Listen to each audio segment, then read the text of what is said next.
اس type کے معاملات جو ہیں وہ ہو سکیں، تو جس پر پھر الیکشن کمیشن نے کہا کہ ہمیں جانبدار یعنی کہ غیر جانبدار ججز چاہیے یا جو الیکشن کمیشن کی مرضی آئے گی، کیونکہ ٹریبونلز کا قیام الیکشن کمیشن کا ٹوٹل خالصتاً یہ الیکشن کمیشن کا میٹر ہوتا ہے، اور الیکشن کمیشن جو ہے وہ ہائی کورٹ سے ججز لیتی ہے۔ لیکن اسی اثنا میں پھر ایک اور کام بھی کر دیا گیا، وفاقی حکومت کی جانب سے جو ہے وہ ایک آرڈیننس ایشو کر دیا گیا، اور اس آرڈیننس کے تحت یہ تھا کہ پہلے بھی جو ٹربیونلز کا قیام ہوتا تھا وہ ریٹائرڈ ججز بھی اس میں شامل کر دیے جاتے تھے۔ اب لاہور ہائی کورٹ اگر ججز نہیں دے رہی تھی تو یہ تھا کہ وہ ریٹائرڈ ججز کی جو ہے وزارت قانون کے ذریعے ان کا نوٹیفیکیشن کرا کے ان کو ٹربیونلز میں جو ہے اپوائنٹ کیا جا سکے، تو اب وہ چیز بھی کارگر ہے، ٹھیک ہے۔ تو اسی وجہ سے پھر یہ بھی اپوائنٹمنٹ ہو گئی تھی، اور پھر اب یہ جو اپوائنٹمنٹ ہو گئی تھی اور یہ معاملات یوں چلتے تو بھی مسئلہ تھا، تو الیکشن کمیشن نے آج کی سماعت میں بھی، اور جب پہلے سماعت ہوئی تھی 3 رکنی بینچ میں، تو اس میں بھی الیکشن کمیشن آف پاکستان کی جانب سے یہ استدعا کی گئی تھی کہ لاہور ہائی کورٹ کا جو فیصلہ ہے اس پر سٹے دیا جائے، اس کو معطل کیا جائے یا اس پر سٹے دیا جائے، تاکہ جو ریٹائرڈ ججز ہیں ان کی بھی اپوائنٹمنٹ ہو سکے اور باقی معاملات کو بھی درست کیا جا سکے۔ لیکن پہلی سماعت میں سپریم کورٹ نے جو ہے وہ سٹے نہیں دیا تھا، اور آج جب 5 رکنی بینچ کے سامنے یہ سماعت ہوئی تو اس سماعت کے آخر میں جب ججز نے کہا کہ ہمیں مشاورت کے لیے کچھ وقت چاہیے، کہ اگر وہ مشاورت اس چیز پہ کرنی تھی بقول چیف جسٹس کہ اگر ہم سٹے کرتے ہیں تو پھر جو دوبارہ کنسلٹیشن ہونی ہے between chief justice of Lahore high court اور الیکشن کمیشن کے حکام کے درمیان، کیا اس پہ بھی اثر پڑے گا، اور جو ٹریبونلز کا قائم ہو چکے ہیں کیا اس پہ بھی اثر پڑے گا، اور جو فیصلے ہو رہے ہیں ان پہ بھی اثر پڑے گا۔ تو انہوں نے کہا یہ ساری چیزیں دیکھ کے جو ہے وہ ہم پھر فیصلہ کریں گے۔ تو پھر کچھ دیر بعد ججز دوبارہ آئے، اور پھر اس کے بعد جو ہے انہوں نے حکم نامہ لکھوانا شروع کر دیا، اور اس میں واضح طور کے اوپر جو نوٹیفیکیشن کیے گئے تھے ٹربیونلز کے قیام کے۔ اب یہ ٹربیونلز کیا ہیں؟ یہ ہر ڈویژن میں ایک ہائی کورٹ کا جج یا وہ ریٹائرڈ جج لگاتے ہیں، وہ بیٹھے گا، اور وہ جتنی بھی اس ڈویژن میں انتخابی عذرداریاں ہوں گی، جتنے بھی حلقے ہوں گے، اور اس کے جو چیلنج کرے گا یا جس نے چیلنج کیا ہوا ہے وہ پھر وہ ججز جو ہیں وہ سنیں گے۔ تو یہ ڈویژن لیول کے اوپر جو ہے وہ ٹربیونل کا قیام ہوگا پورے پنجاب کے اندر، ٹھیک ہے۔ تو یہ اپوائنٹمنٹ جو ہیں وہ ابھی جو بھی ہوئی ہیں یا جس طریقے سے معاملات چل رہے تھے اب اس پہ سٹے آ گیا ہے، یعنی کہ وہ سسپینڈ فیصلہ معطل ہو گیا ہے، سسپینڈ ہو گیا ہے۔ تو اب وقت دیا گیا ہے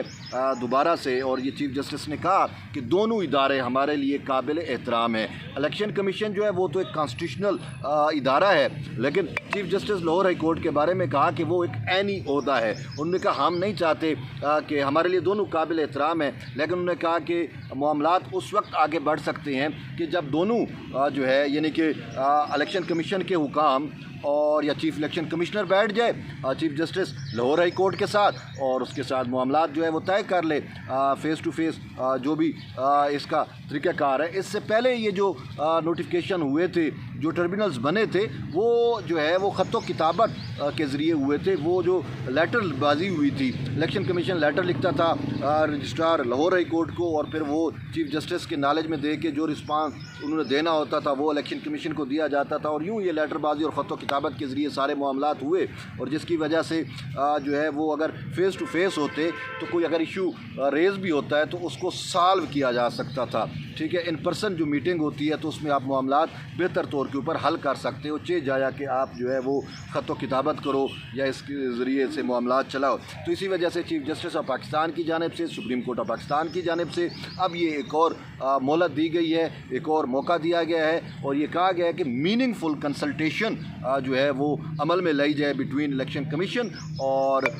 جو ہے وہ chief justice Lahore high court کے درمیان۔ اب وہ سارا کا معاملہ جو ہے وہ پارلیمانی کمیٹی کے اجلاس پہ ہے کہ اب پارلیمانی کمیٹی کا اجلاس کب بلایا جاتا ہے، اور پھر اس کے بعد پارلیمنٹ کمیٹی کی کنفرمیشن کے بعد صدر مملکت کی جانب سے کب نوٹیفیکیشن ان کا ایشو ہوتا ہے chief justice Lahore high court کا، اور پھر جب یہ معاملات طے ہوں گے یا یہ نوٹیفیکیشن ہو جائے گا اس کے بعد ہی جا کر جو ہے وہ جو ہے یہ میٹنگ کا معاملہ جو ہے یہ پایہ تکمیل تک پہنچے گا۔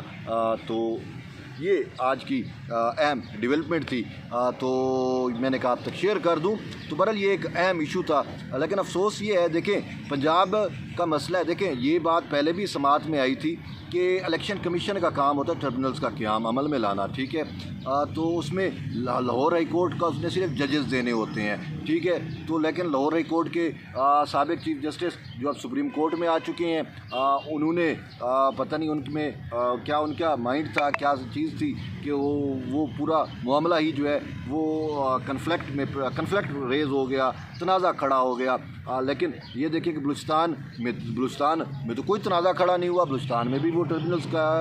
کام کر رہے ہیں، سندھ میں بھی کر رہے ہیں، خیبر پختونخوا میں بھی کر رہے ہیں، لیکن پنجاب میں یہ ایشو پیدا ہو گئے، تو اب پنجاب کے ایشو کو بھی سالو کرنے کی سپریم کورٹ آف پاکستان نے جو ہے وہ مہلت دی ہے دونوں فریقین کو، الیکشن کمیشن کو اور لاہور ہائی کورٹ کو۔ اب دیکھتے ہیں کہ آگے معاملات کیسے چلیں گے۔ تو بہرحال یہ اب تک کی ایک اہم ڈیولپمنٹ تھی، میں نے کہا اب تک شیئر کروں۔ بہرحال ایٹ دی اینڈ یہ کہ جڑے رہیے طیب بلوچ کے ساتھ، ملتے ہیں نئی ویڈیو، تب تک لے اجازت دیں، اللہ حافظ۔